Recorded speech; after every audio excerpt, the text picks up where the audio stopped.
This is John Walton, and you're listening to the Power Play Point podcast with the Blue Liner on point and Anna Knox. Here's Wilson, and on the right side, he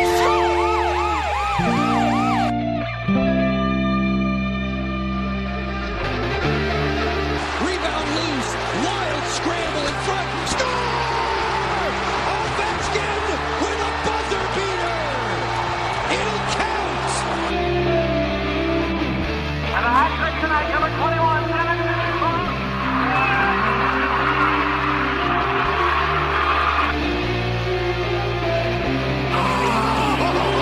Spectacular! Braden Holtby! Hello and welcome once again to the Power Play Point podcast. This is your host, the Blue Liner on Point, talking to you, the Caps fan in general, live to tape from beautiful downtown Glen Burnie, Maryland. Wherever you be listening from in the DMV, that's the state of Maryland, District of Columbia, and of course the Commonwealth of Virginia. Speaking of the Commonwealth, with me as always, of course, live to tape also from beautiful Centerville, Virginia. It's the one and only mermaid, Anna Knox. Yeah. Happy Sunday.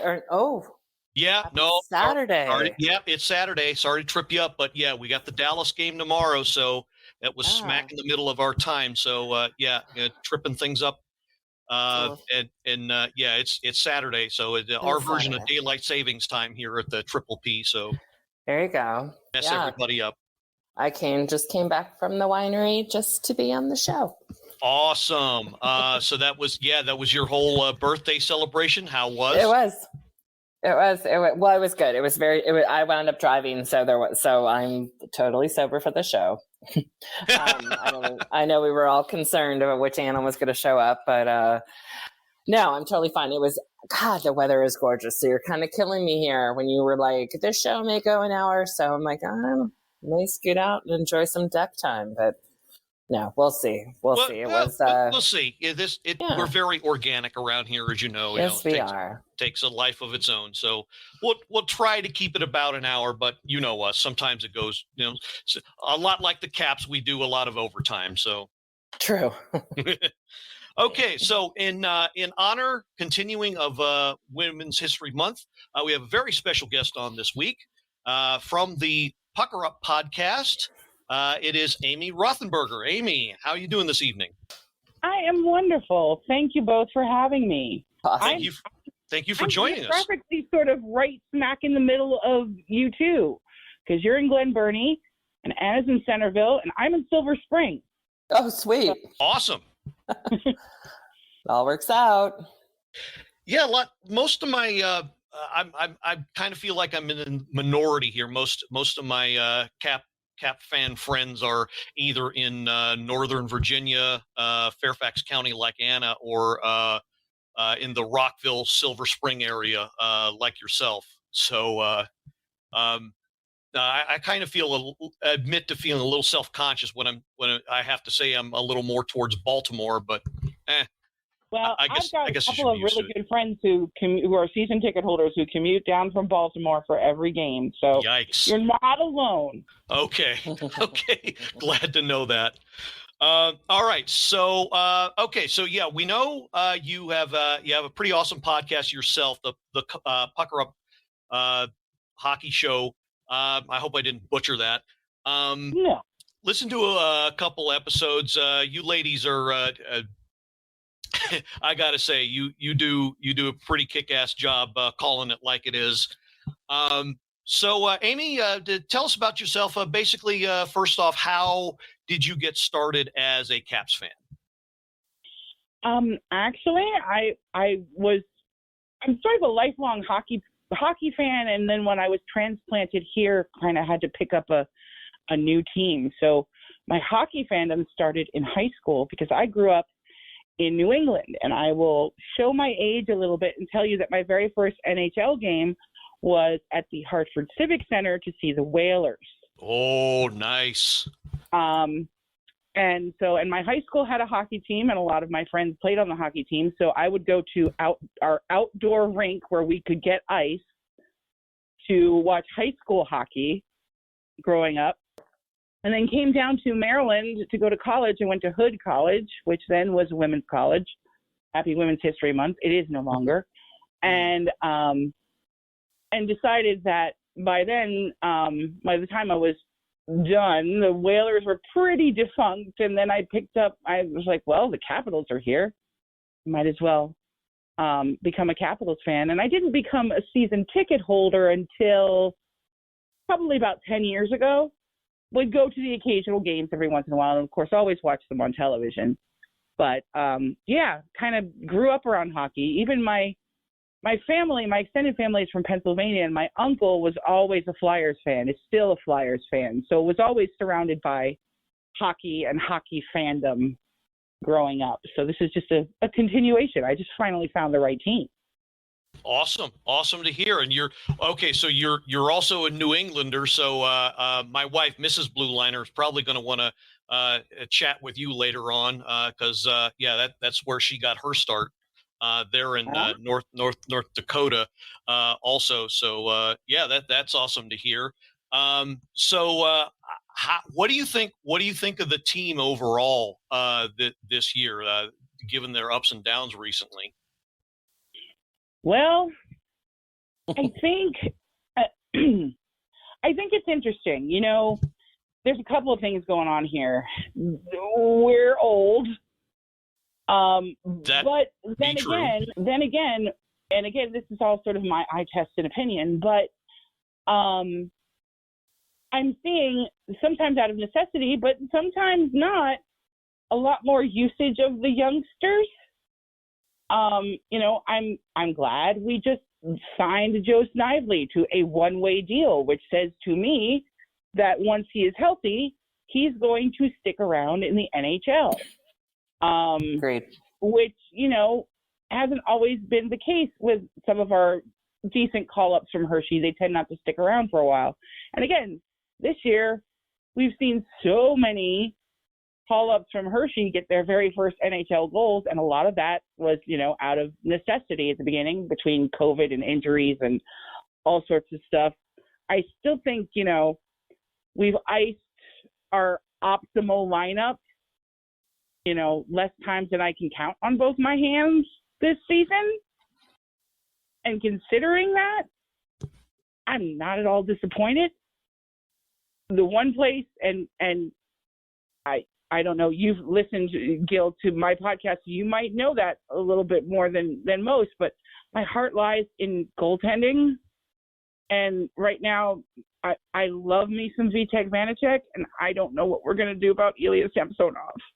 Yeah, agree. Well, we've kind of, that's been of course a bone of contention because, well, with every Caps fan pretty much, but just to very, very quickly rehash that. In my mind, at this moment, I think by now we should all be, I don't want to say resigned to the fact, because I love V squared myself. I always kind of favored him ever so slightly over Sammy because his fundamentals were much, much better in my eye. But well, you disagree? No, that's my opinion as well. Okay. Just want to make sure I didn't mishear you. Yeah, no. Okay. But anyway, Anna and I said it last week. There's no doubt in our minds that Vanacek is now the de facto number one, bar none. Samsonov right now can be called upon, looks like, based on what we've seen in the last 2 weeks anyway, for spot duty. But if you give him more than that, I'm not sure if he can carry the load. That might be a maturity thing. We'll find out later on if they decide to go forward with him. But I think the goalie debate, quote unquote, you can't see it, but I'm doing air quotes with my fingers, is over because Vanacek has made it his net. So I don't think there is a goalie controversy or debate at this time. Now, trade deadline's coming up. They may want to go after a veteran goalie. That's their business. I'm still of the opinion they shouldn't. Waste of money, waste of time, waste of development. But again, we'll see. But in my eyes, the debate's over. Vanacek has taken over the net. It's his to lose. I would agree with that there. And I would also, kind of to piggyback on what you just said, agree with what we should do as a trade deadline in terms of goaltending, I think, in my very humble opinion, we have Zach Vitale, who can be a black ace in the playoffs if we need him. Shutouts, hell yeah. I would not have a problem with that whatsoever. Me either. And there's something about his vibe I love. Love. So I like him and Vanacek. Yeah, he's been doing so well down in Hershey. And, let's keep this whole development of, our AHL players rolling. And, call him up as a black ace for the playoffs. Yep. I think with the veteran, and I'm going to use my bunny ear air quotes now, Gil, with the veterans that are available at the trade deadline, I don't think quality-wise, Vitale's much different. And if not, he's probably leaning towards the better side than most of what's available from the veterans that are available. And frankly, this whole Fleury talk makes me very angry. And I think in terms of, you were talking about fundamentals and stuff and what you appreciated about VTech. I appreciate that too. And in terms of goaltending style, I see more of Sammy in Fleury and always have, i.e., they make great saves because they're out of position and they have to. Yes, no, exactly. So, so to sum that up, yes, even though you've already done it, just to rehash it, yes, Vanacek has better fundamentals because he knows the game as far as positioning. Samsonov is more reactionary, so his saves look great. They get tacked onto the ESPN highlight reel because they don't know what real hockey is. But yeah, don't get me started on them. But yeah, I mean, they're both great in their own way, and I think they will become even better because they're both young. So that has always been my opinion as far as don't get a veteran goalie to stunt that development. And I really would like to see them stay that course, but I would also not be surprised if they decided to go out and get a veteran goalie to be that mentor that we've been talking about for the last few weeks that, certainly couldn't hurt. Okay. So last question personally for you, Amy. And we ask this of just about everybody when I can bother to remember. What do you do for the almighty paycheck? I'm sort of on my third career right now. I started off as a high school English teacher. I then moved into the health insurance arena, and I did that for about 20 years. And now I am working as an implementation specialist for a software company. Oh, good Lord, the streak is started again. And in fact, I think you could change my name for yours, and that's pretty much my biography. And also, I don't know if you knew, but Anna's also a teacher. Yes. Is now. She's a special education teacher. I taught 10th grade English. Oh, nice. First out of school. Yep, I have 4th grade. Oh boy. And let's just say yes. I tell you what, elementary school teachers, especially special ed teachers, have my full respect. Thank you. Well, let's just say yesterday was a moment of me praying to every entity possible to say, my God, please let me win some kind of lottery because there is a full moon. The kids are out of control. My students, particularly who have behavioral issues and stuff, were out of control. And we're almost at spring break. I was teetering on the, oh my God. And then, you know what? And then today's weather was gorgeous and being outside. And so that was fantastic. But yes, I appreciate that you saying that. But yeah, I think all the sped teachers were like, you ready to go? I'm ready to go. Let's find another job. Well, and this is the time of year I always remember fondly, again, I'm using my bunny ear quote, for with the 10th and 11th graders. Can we have class outside? Yeah. Yeah. And for elementary, it's like, can we have extra recess? Like all day? Like, you can on Saturday and Sunday. Go at it. You know, like I wish I could, because there's a part of me that's like, yes, I need you outside. Go take that energy and you just go do you. But we've got, 700 kids that also want the same thing. But yeah, very funny that, when the weather's like this, it's, we just want more recess. Yeah, I can relate, and I telework, thank God, but I too am on something of a third career. I also started out as a teacher, so obviously there's a kinship there, but I can also relate to the whole out of control thing. Yeah, those are the people that call me and don't know how to turn on their computer, and that's what I go through, and probably not nearly as frustrating, but you probably dealt with more of the mature side of people, Anna, frankly, now that I think about it. Yeah, I think that we have swapped stories, and I'm like, you know what? That could be one of my students' parents calling you. Yeah, exactly.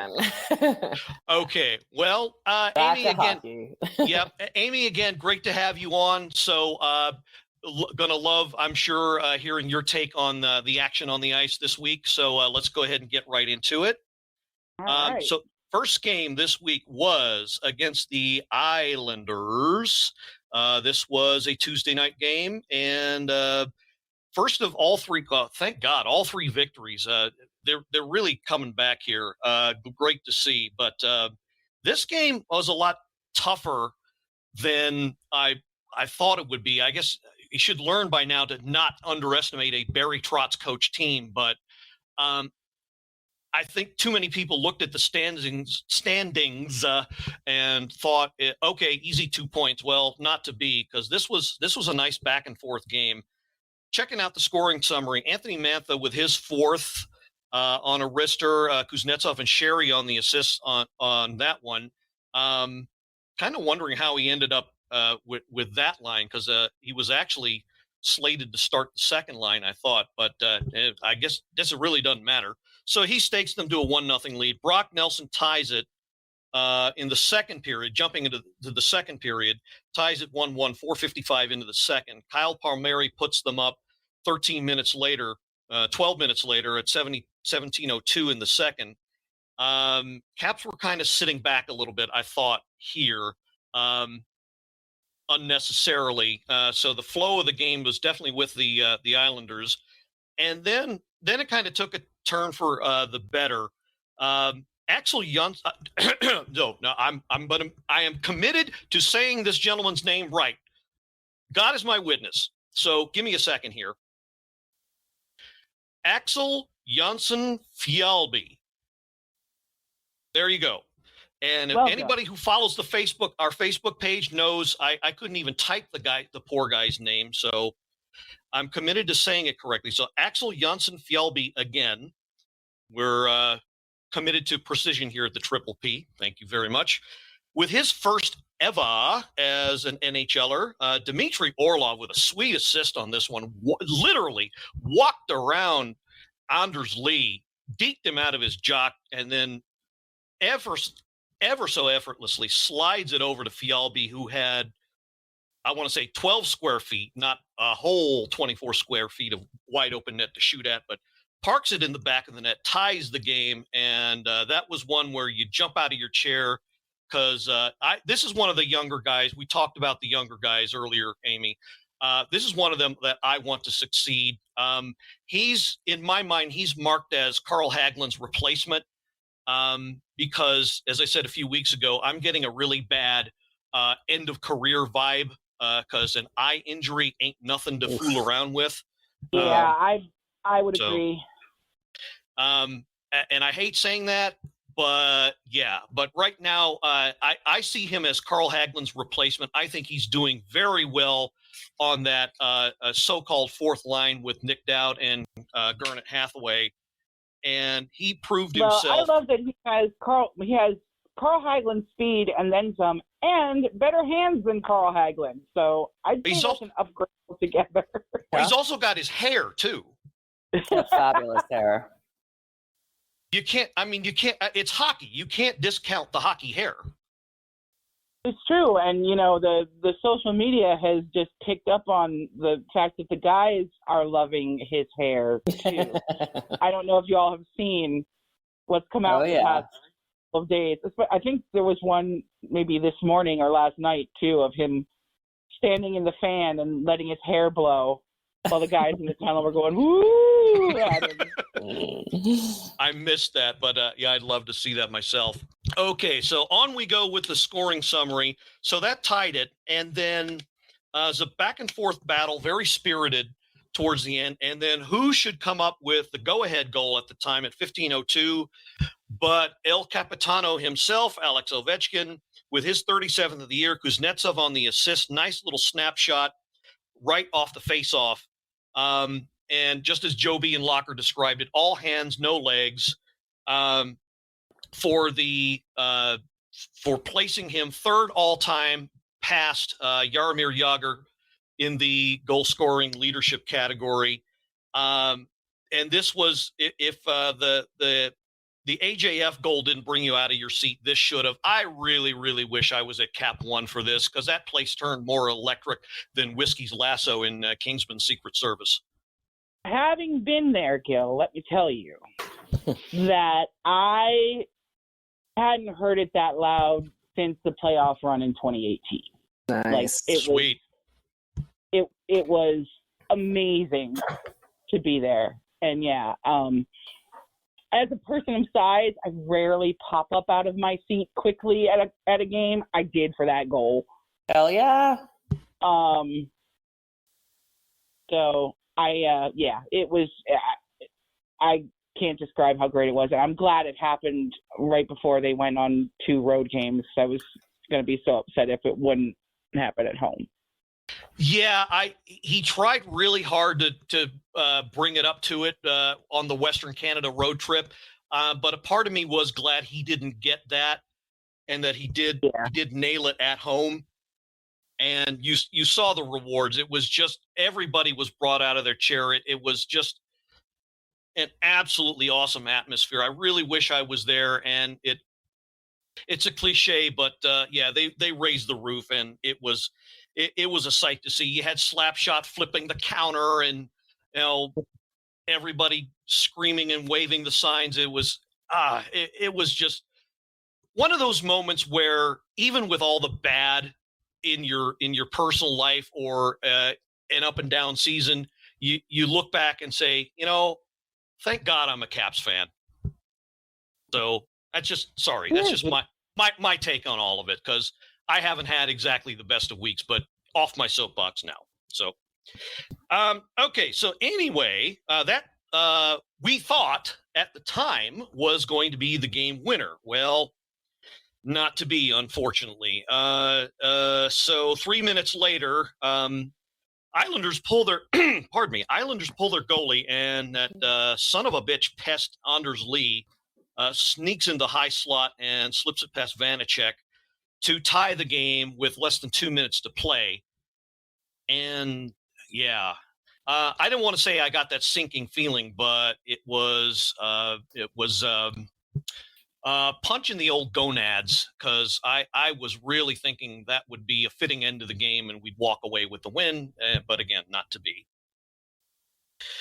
So on comes overtime, and very spirited showing by our Caps for the overtime. I think they pretty much ran the whole possession game for most, if not all, of the 5 minutes. 7 shots on goal in the 5-minute period alone.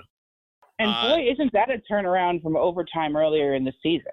Hell yes. I don't know what Gatorade these guys drank between now and then, but the overtime play has improved 10,000%. And yeah, granted, the bar was very low, but still. Well, even so, you look at the standings counter, and there's 10 overtime losses that are in the old counter, and that's, you take even 2, 3, 4 of them, you swing them the other way, and a little bit different story to the season. But real good to see, though, however you have it, that they're coming out on the right side of, putting out the effort and getting the result at the same time. So great to see. Now Varlamov, of course, was the difference, at least in the extra 5. But thankfully not in the old skills competition. And my hatred of the shootout has been well documented here, so I'm not going to go over the details.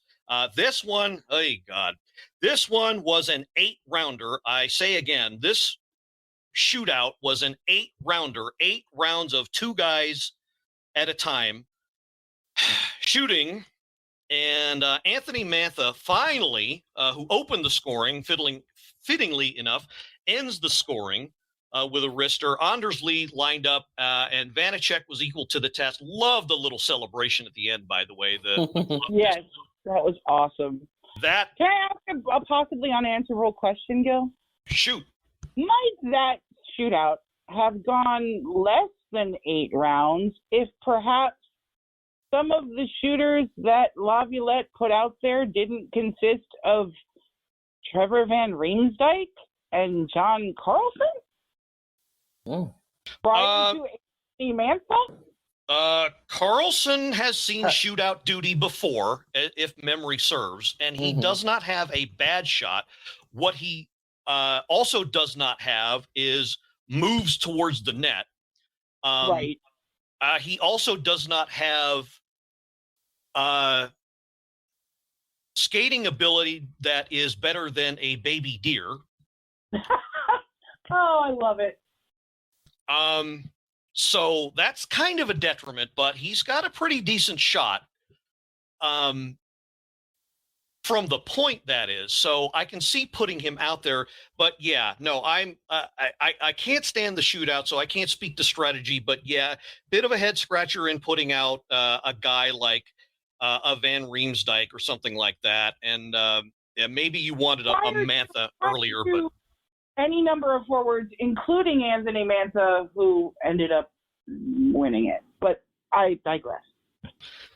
True, and that's one of the reasons why I hate it. It's because it's so non-organic to hockey. It's so arbitrary sometimes. It's one guy and one goalie. It just doesn't seem natural to me. I'm not one of these, for lack of a better phrase, ultra conservative types that Unga Bunga, me Tarzan, you Jane. I'm not that kind of purist, is what I'm trying to say. But sure, I see the shootout, and it's like, okay, maybe that works in international competition, but to decide any professional game, no. Yeah. Sorry, I'm not with it. I've beaten this argument to death. I don't like it. It'll never last that long, and the game will be over. True enough. I'd much rather they decide it 3-on-3, 4-on-4, however they do it, but not like this. But anyway, Mantha puts it away, thank God, in the 8th round and finishes it. So the Caps come away with the 2 points. Great for them. So that was the last game, or is the last game for them for a little while anyway at Cap 1. Then they go back out on the road. Since they just came from the road, why not? I still say the schedule maker is on some sort of recreational drug that they should be arrested for, but that's just me. On St. Paddy's Day, Thursday evening, they go into the unfriendly confines of Nationwide Arena in the city of Columbus, Ohio, against the Blue Jackets. And once again, okay, so before I get into this, I don't want to spend too much time on this game because this game was weirder than I don't know. I've been here already. Well, insert John Walters movie here title, and it was weirder than that. It's a Baltimore thing.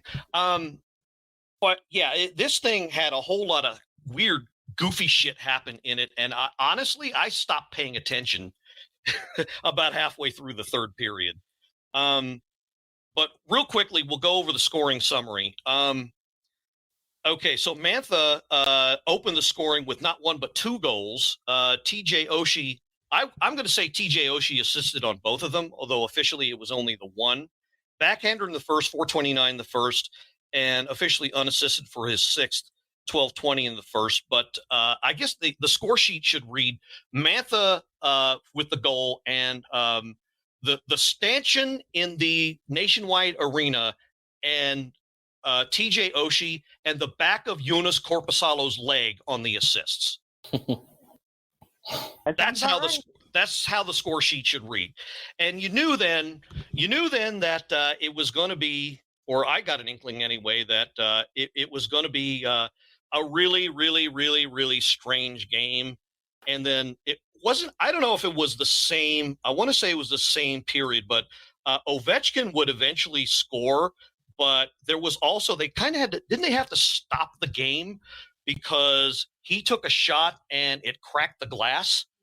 Yes, they had to replace it.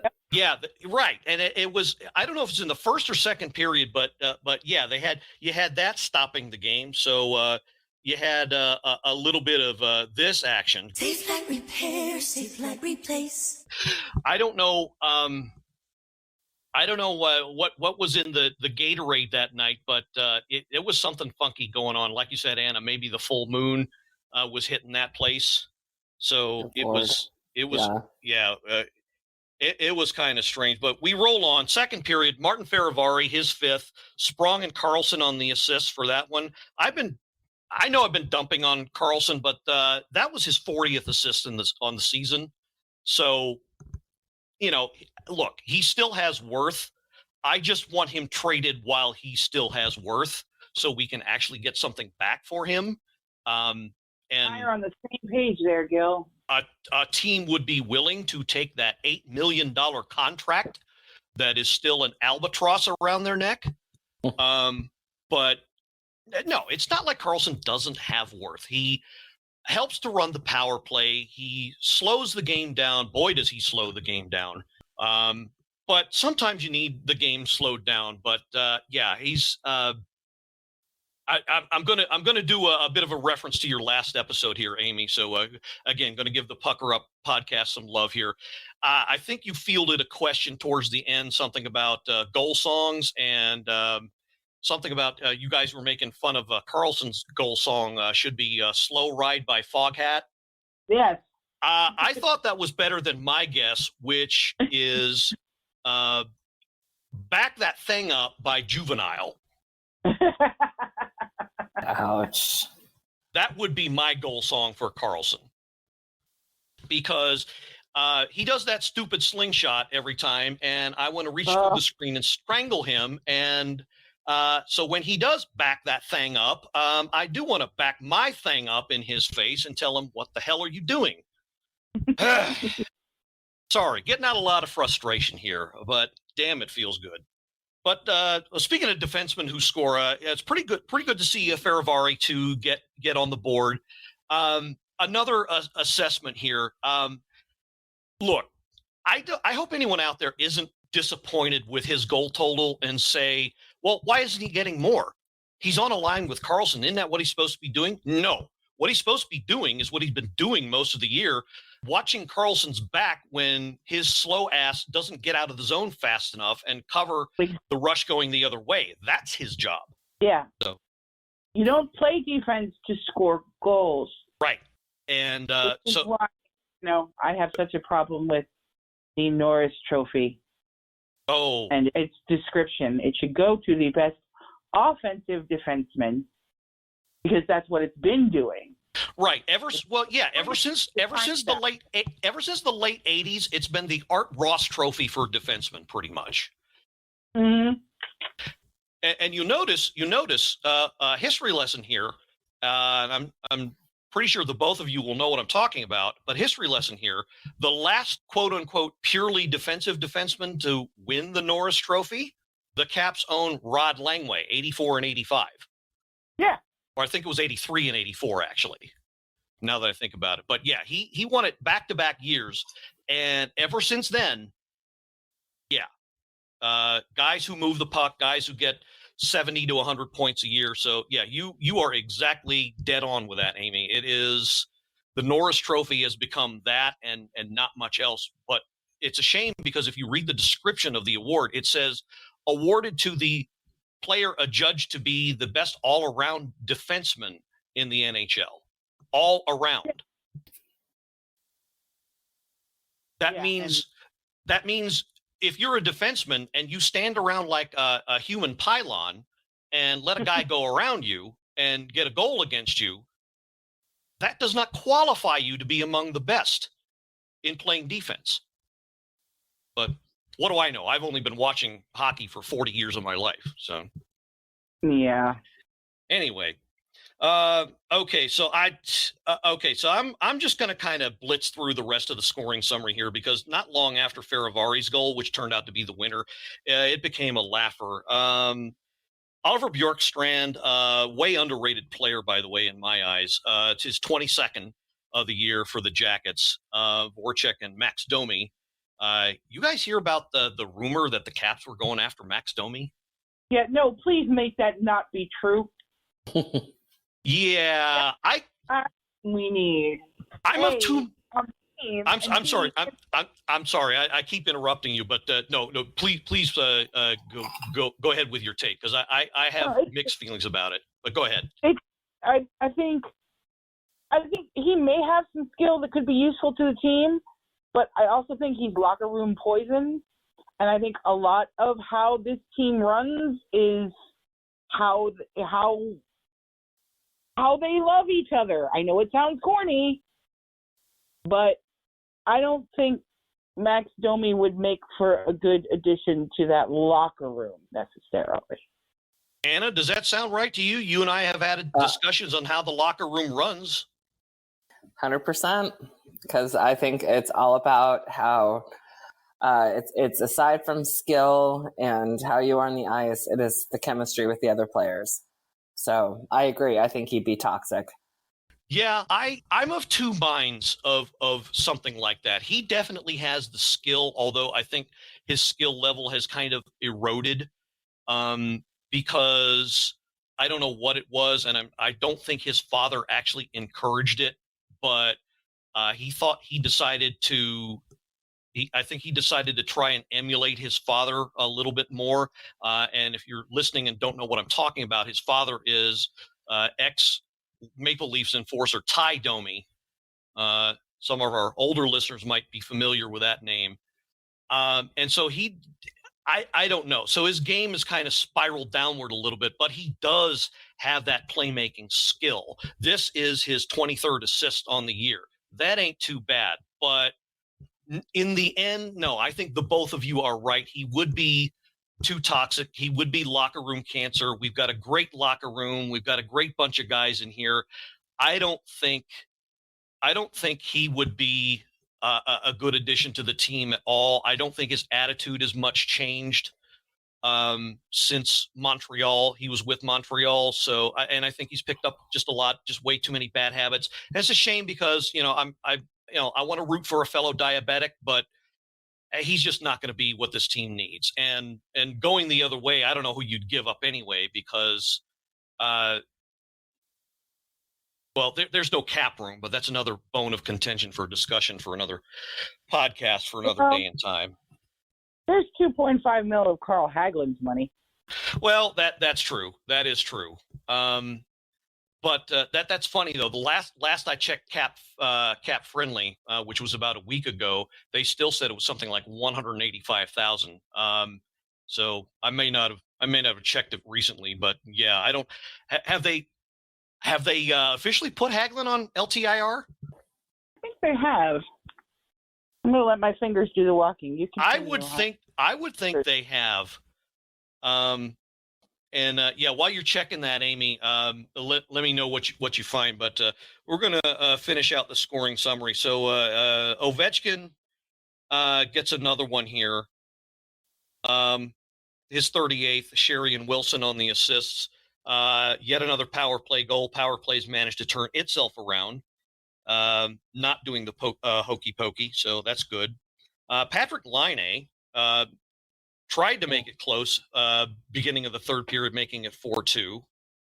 And then, okay, so this was another example of the weirdness. Connor McMichael scored his 8th, officially unassisted. I think this also slid, or no, this was the one that That was the own goal off of their defenseman put in defenseman. for him. Okay, so right, so Amy, you and Mrs. Blue Liner at the same time corrected me. Yeah, it was more or less an own goal that was credited to McMichael. Okay, so let weirdness rule, and it certainly did for this game. And then the Caps just ran away with it. I don't want these to be afterthoughts because I love seeing these guys score. But Sherry with his 16th, TVR and Backstrom, that was an empty.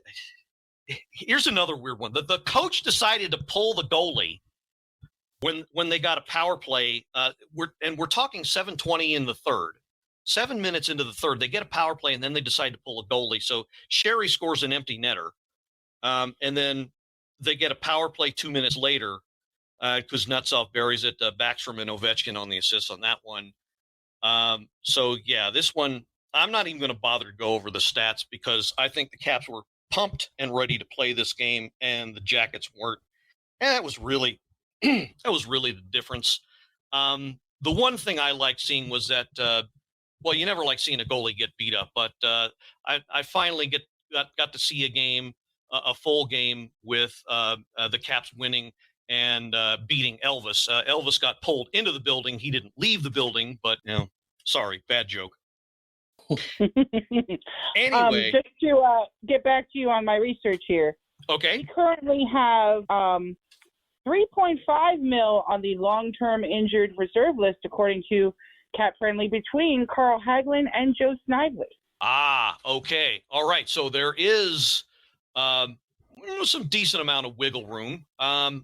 Okay, well, that just made the trade deadline on Monday 1,000 times more interesting. So, yeah, Even though Brian McClellan said that he wasn't going to be very active, and I just refuse to believe anything that publicly comes out of the GM's mouth about what they're going to do at the trade deadline. Not very active, yeah. Says the sniper waiting in the weeds. Yeah, I'll believe it when I see it or don't see it.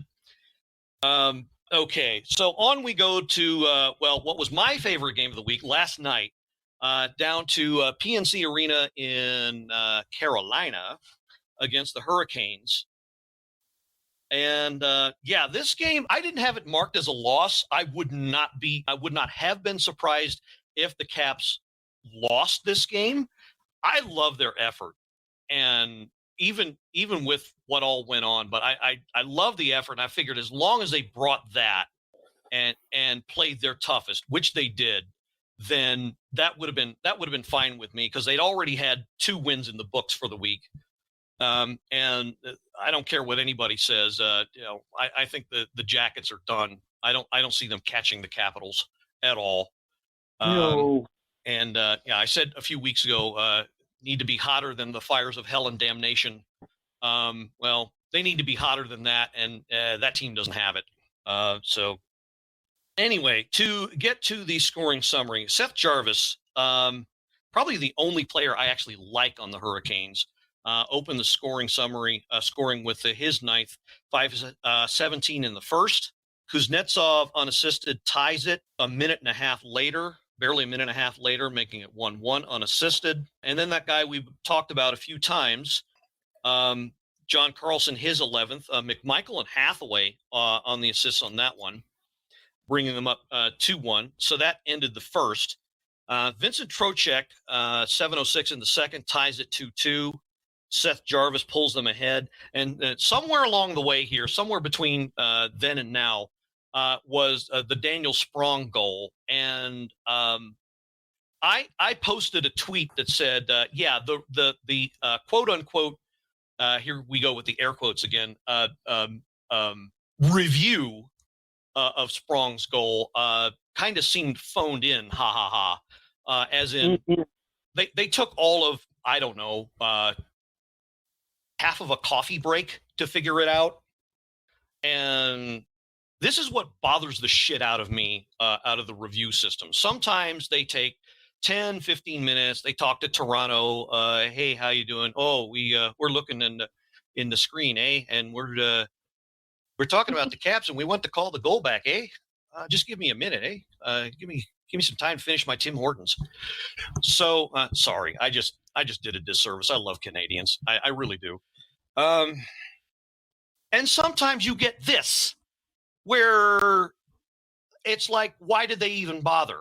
And I don't know that they even had an angle where they could slow it down and see the puck actually not cross the goal line.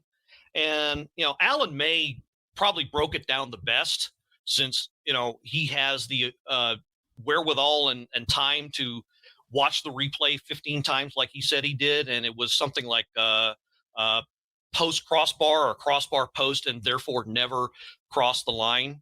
But I don't know. I can't stand, if you're going to stop the game and get it right, then stop the game and at least try to get it right. But or at least give the illusion that you're trying to get it. I didn't want to say that, but yeah, thank you for saying what I was thinking, Amy. So yeah, either try or give the illusion that you're trying. But yeah, I thought that was, another kick to the old gonads there. And I thought the Caps kind of a little bit let that affect them a little bit, because that period is where they kind of lost the flow of the play. They wasn't a minimalization of effort, but they just kind of I don't know. It looked like the momentum had been lost and they weren't doing enough to get it back. But they finally did get it back in the third. And the captain, bless his heart, on the power play, 14:56 in, ties the game. And yeah, I'm not going to go into diatribe about Carolina's fan base, but yeah. This wasn't the game winner, of course. The game winner would come in the dreaded shootout, which, again, I'm not going to waste time with. Long story short, third round, he puts the backhand shelf in and ends it after the overtime, which is another weird one. Caps actually had a power play in that, but couldn't convert. But Ovechkin puts away the backhand shelf in his round and wins the game. Shelley was beautiful. Oh, hell yeah. But with the booze. The booze when he was skating in, and then when he put it away, the hand to the ear. Yeah. When he was the whole, let me hear you shut up. Because I saw a tweet that said, all 6,000 of the Carolina fans that actually showed up. And if you saw the crowd, you'll know what I mean. We're booing him. Oh, yeah, there were a ton of Caps fans there. Oh, yeah.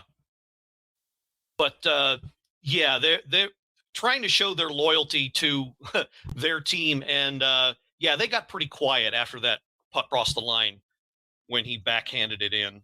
So, nice 2 points there. Like I said, I would have been happy with a loser point, or even a tough game, a good effort, and they lose by 1 or 2.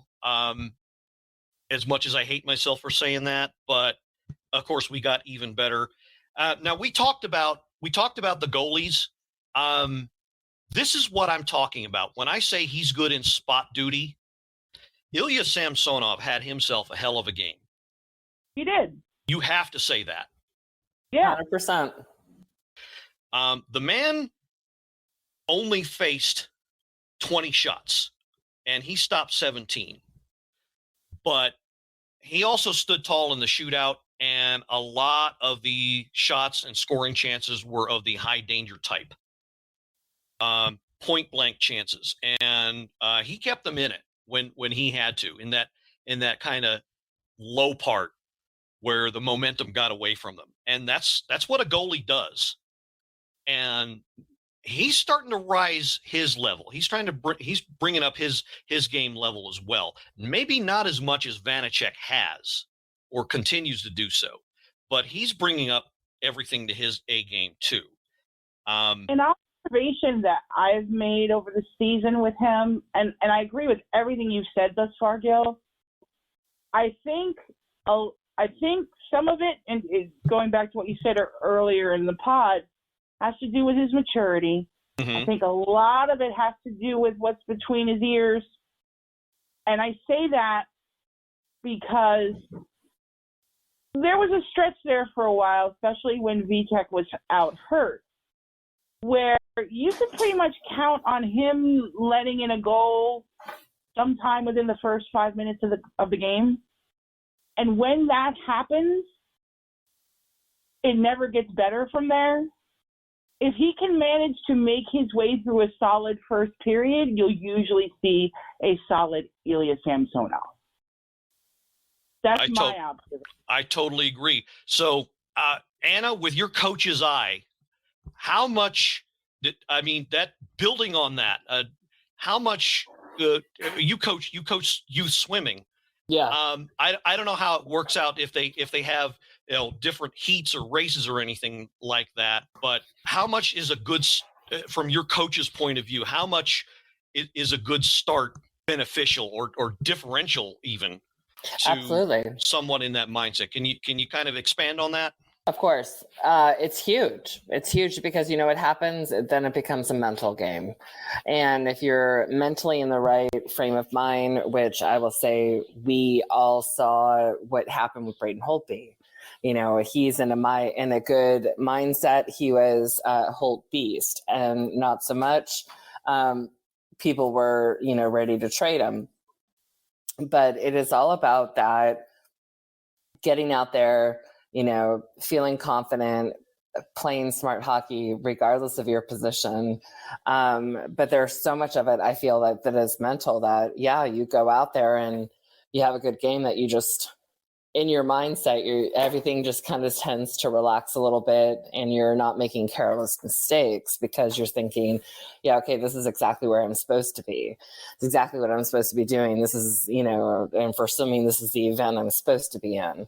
Versus if, you're stressing about if I don't win this game, the what ifs, kind of thing. So I think, it's a huge thing. And I think that there is something that other guests, and Gil, you and I have talked about this, there's something different about the Caps when they come on the ice when Vitek's and between the pipes. And it just usually, we see a more, I'm not going to say a more relaxed, but we just seem to see a team that has their head in the game that much more. Not that anyone's, not going to play hard because Sammy's between the pipes, but it's like there is something different about the vibe of the team with Vitek, and a lot of that just has to do with confidence and going in and not being not second guessing their positions. Absolutely. And to tie everything up in a nice, neat little bow, I think that will come more into Samsonov's game. This is why I'm not ready to give up on him as he matures even more. Now, some would say the presence of a veteran goalie might help that along, but at the same time, you can also learn that on your own through experience. Right. Well, and I think that aside from, from the coaching staff at the Capitals, I think that Sammy's been quite humbled by the fans as well, because I think that we saw all this potential when he came in and had so many high hopes, and he was great. And then there was just these kind of fuck ups with, the COVID, and it's like, oh, okay, he gets good. Then he gets it twice, and then there's something else, and it's like, all right, that's where that maturity is not quite there. The skill there, 100%. We saw, last night, and that's fantastic, and everyone wants to see that. But I think what more importantly for fans, they want to see the consistency with him. And I don't doubt it'll be there. I mean, I think we stick with Vanacek and Sammy, I'm all on board. I like, the whole bring a vet. Yeah, I don't know. I mean, it's like, yes, it would be great. It'd be like, oh, they're going to mentor. But I think at this point, these two guys challenge each other. They both have skill, but they're also going to have to get in the right mindset. And I feel like, unfortunately, Sammy just has to prove more. Which I'm like, great. As an athlete, you've got people who are pushing back and saying, hey, listen, fan base is like, meh, you need to prove it to us. As an athlete, you'd be like, fuck yeah, let's go. Like, I'm going to prove it to you guys. And that's, a great motivating factor. So we'll see what happens. But I just think he has to prove more to the fans than anything at this point. Oh yeah, he's got a ways to go, but I think he's realized by now that he has to stay on that path. He's got to be consistent. Yeah, he's trending up, as they I say. agree. But I agree. He's got a ways to go if he wants to work himself into contention of being number one. But exactly. Again, I think right now what we have is a number one and a clear backup right now with Vanacek, who can do the regular 50-60% of the duties, and then Samsonov filling in like every 2, 3, 4 games or whatever it is. So I think they're both in a good place, and that's great to see. So that was the week that was on the ice. Run through quick previews of coming attractions before we get to our last segment here. Okay, so of course tomorrow evening back at Cap One. Next game is against Dallas Stars. It's 5:00 puck drop, and then second of the 2-game homestand is on that Tuesday, 7:00 puck drop against the St. Louis Blues. After which, by then we'll know what the rest of the lineup will be, because the trade deadline is in between those 2 days on Monday. I was kind of hoping to swing a special episode for that, but it didn't work out. I didn't get the folks that I wanted on there. So we'll be discussing that a little more on next week's episode, what went down and what didn't, and how it may or may not change the team. And then later on in the week, they get 2 days off, and then they go up north to Buffalo against the Sabres for a 7:00 game, and then quickly back again to Cap One against the Devils, 7:00 that Saturday night, and that rounds out that next week. So going to be kind of an interesting week. So you're middle of the road, a lot of middle of the roaders, one and two teams that aren't doing so well. That game against St. Louis is probably going to be the one to watch, because they've been on a bit of a tear recently. So that's probably the game to keep your eye on if you don't catch all 4. So, okay. So again, as we said at the beginning of the episode, it is still Women's History Month. We have a very special guest on who happens to be part of her own podcast. So as we like to find out here, celebrating that, Amy, what I just want to go over what is your take on the women's professional game overall? Are you a fan? And what do you think has to be done to kind of take that to the next level? I am a fan. I love watching women play hockey. I love watching Olympic women's hockey. I love that there is a growing professional women's game in the U.S. and Canada. I would like it to grow more. I think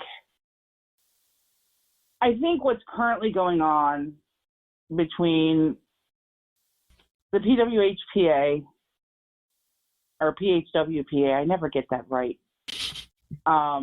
whichever way it goes, and what used to be the NWHL, which is now what, the PHF? Yes, Premier Hockey Federation. I think those are two things that can peacefully coexist. I think it's really interesting that all of a sudden, now that they both have found some decent monetary backing, decent enough to provide higher salaries and benefits for their players, which hasn't been done previously, that all of a sudden Gary Bettman and the NHL are interested in talking to both of those factions and seeing what they could do to bring them together, I guess. I will give a shout out to another podcast with which you may or may not be familiar, you and Anna, the Steve Dangle podcast, where they were talking about this earlier in the week. And I couldn't come up with a better analogy than what I heard on that show, which is, and their take too was, it's really interesting that the NHL, who didn't want to have anything to do with them monetarily or otherwise until, hey, we've noticed that you pretty much have a good following and are finally getting some financial backing. Now we're interested. The analogy they used was, hey, let me kick the tires on this car that I'm going to buy and tell you I invented. Nice. Yeah, I would agree with everything except for the point where I don't like the fact that there is this split, that there is the division between the established organized league and the split off, the PWH PA. And I hate this word, but I kind of feel like this is what I'm doing. I don't want to mansplain this, but I kind of feel like I have to explain the difference because obviously not enough people pay attention. But the difference, if you're not paying attention, you should. But the difference between these two is you have an established organized league that is built from the grassroots ground up. The used to be NWHL, now the PHF. And then you have a group of about 150 or so, and these are the creme de la creme, by the way, of the best players in the world, not man or woman, I'm going to say. And they decided the organized league wasn't doing enough to create a decent working environment, a decent environment for the game to grow, and they formed this own faction, and they're backed by sponsors. But to me, it's the old saying, a house divided can't stand. I think they should work out a way to come together and push forward as one. That's the only thing I don't like. But like you said, Amy, the fact that there's this new money coming in from all these different sponsors to both factions, and it's allowing them to grow, and more importantly, giving them a competitive wage, a living wage, so that they can play the game that they love as their sole profession. They don't have to shuttle off to a second job to make a living. So that is, but the fact that the league is, as the Steve, you got from the Steve Dangle podcast, which I have heard of and I do admire. That's a pretty damn good analogy, because why they don't get behind this, I'll never know. It can only grow the game further. It can only grow the league. It can only grow the game further. It can't be a bad thing. In no way can this be a bad thing. Why they're dragging their feet on this, I don't know. There's a part of me that kind of hopes they grow without the help of the NHL. And I think it's the part of me that's a woman who sees that these leagues are also run by women. And to have, Gary Bettman and all of the various hockey men say, true. Hey, let us show you how to run a league. Right. Yeah. No, I totally get that, because they built it. They built it from the ground up. It's theirs. And to have somebody take over and say, oh no, do it this way. Yeah, I totally get that. And the other thing is, I appreciate your point about wanting them to kind of coalesce, but I also think of things like the Premier League in soccer. Just because there are multiple professional leagues doesn't mean that, they can't coexist. There are several different professional leagues in soccer. They're all playing professional soccer. And they all have great fan bases. So, and I've heard, talk in the past about, wouldn't it be neat if they did that with hockey? Well, in women's hockey, they kind of are right now. Yeah, so why not? I think the women's game is great. I think and as I just said, a lot of the players in either faction, either league, are the best in the world, regardless of gender. Kendall Coyne Schofield, probably one of the best. Sure. is the name that keeps coming to my mind. Allie Thunstrom. I've seen her every time I see her play. She dominates at both ends of the ice. She plays for the Minnesota Whitecaps in the PHF. Mm-hmm. I am always mesmerized, and that's not hyperbole. That's not an overstatement. I'm always mesmerized by the women's game because, as I always say, it's pure. Yes, to an extent, the physical element is taken out of it, but not as much as you'd think. That's right. Especially when it's Canada versus USA for the gold medal. Watch one of those and don't tell me there ain't some hate there. Yeah. But I want their game to progress, and I want it to be on their terms. I want the NHL to back them in whatever way they can. But no, you're right. I don't think they should be taking over that because they built it. It belongs to them. So I can see that in that if they don't want or need the NHL's help rather. Yeah, I hope they succeed regardless. So, okay. So last question. So we're going to speak to you as a fan. Do you have any?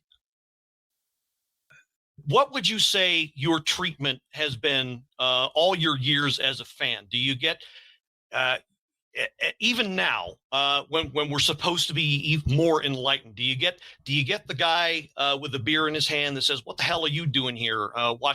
Talking about the game? You don't know what you're doing. You don't know what you're saying."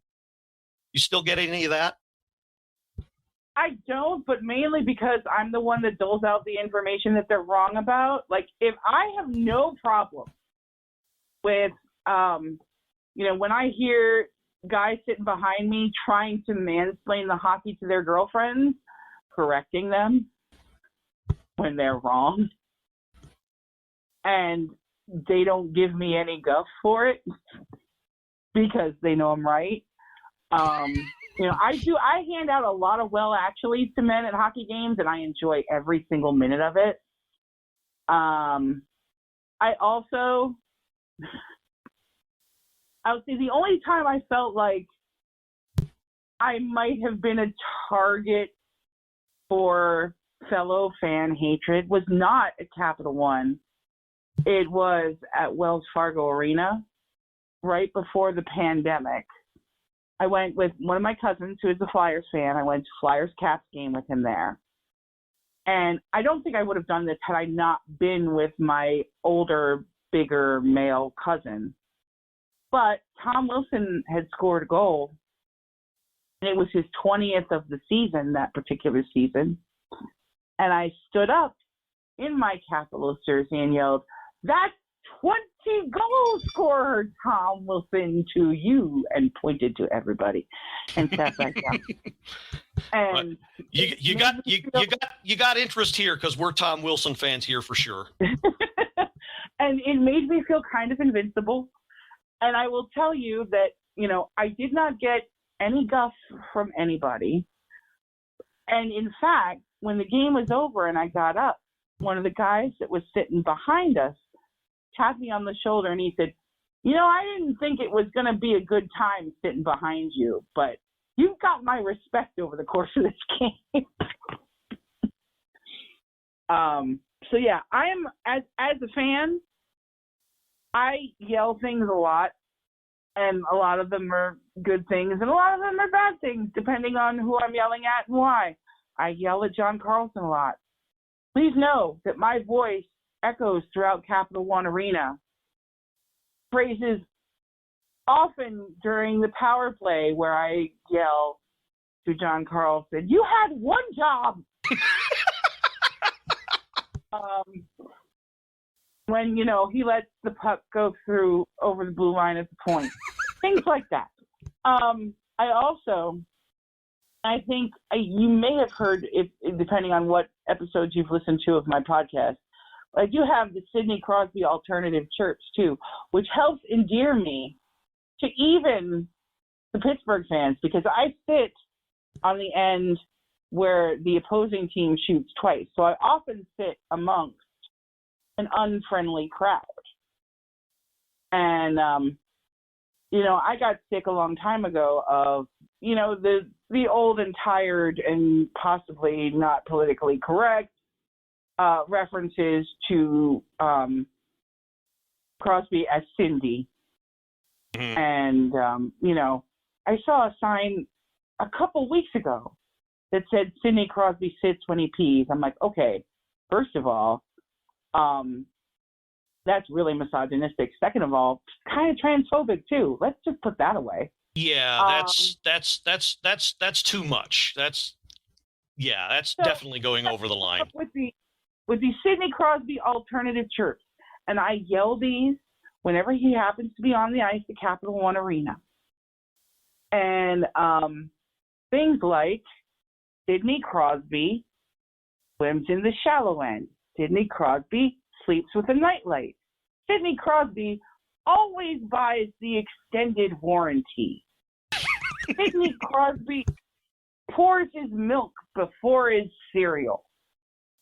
Sidney Crosby clips his toenails in public. All things that could very well be true. But also are just general bad things. Much like Sidney Crosby. I mean, Sidney Crosby, good at hockey, probably one of my most hated hockey players. He can be both. Yeah. No, I totally get what you're saying. If you're gonna chirp, you got to have, as I always say, you got to have game. Don't go down the road of, like you said, being transphobic or misogynistic. Don't resort to that. If you got game, then you'll come up with the chirps and the insults that will, resonate and win the crowd over. But if you got to go down that road, then you don't have game. You might as well just keep your eyes on it and not say anything. And I've had the same seat neighbors as a season ticket holder for the last 5 or 6 years. They always get so excited when it's a Pittsburgh game. They're like, "Are you ready? Do you have your list?" But yeah, I think doing things like that, it makes the game a really good experience for me. It usually makes the people in my general vicinity a little more laid back. And I usually don't get any guff from guys because I think they know I know better. That's good.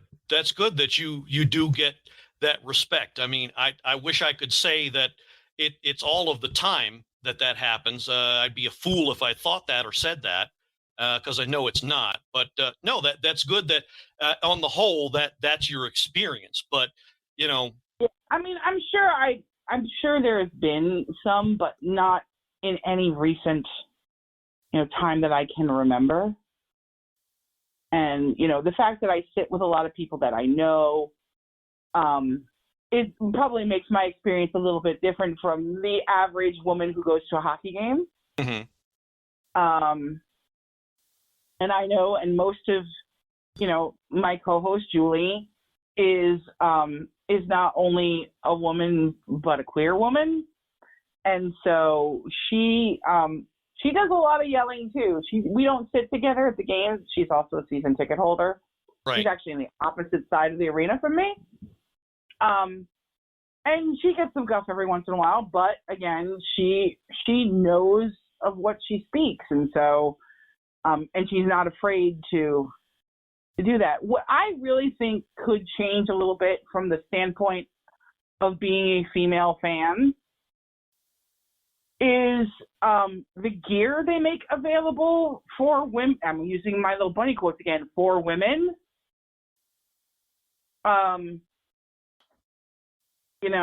Is all sort of like,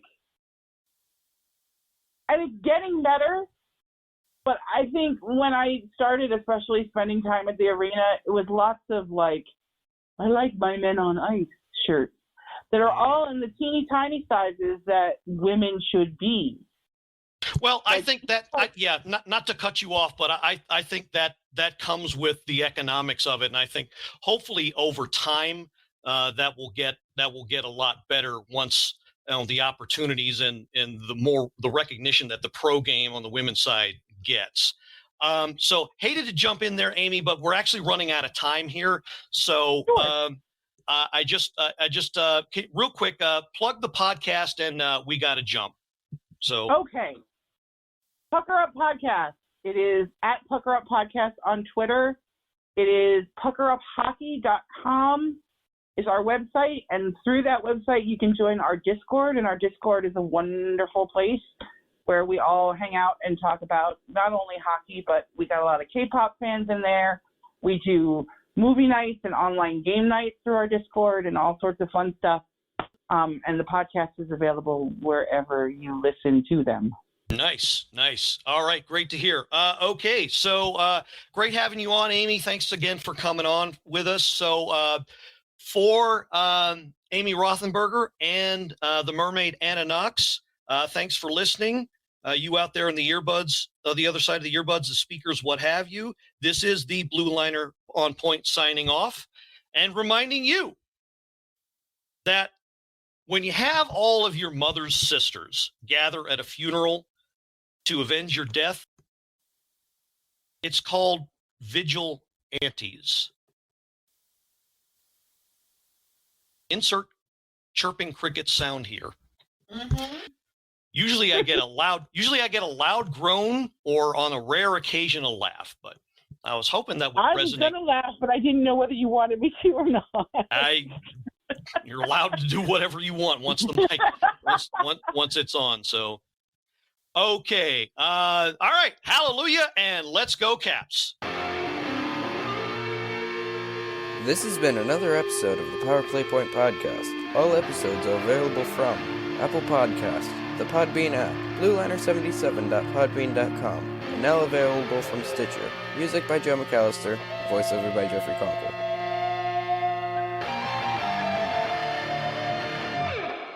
Good morning, good afternoon, and good night, Power Play Point Podcast. Thanks for listening.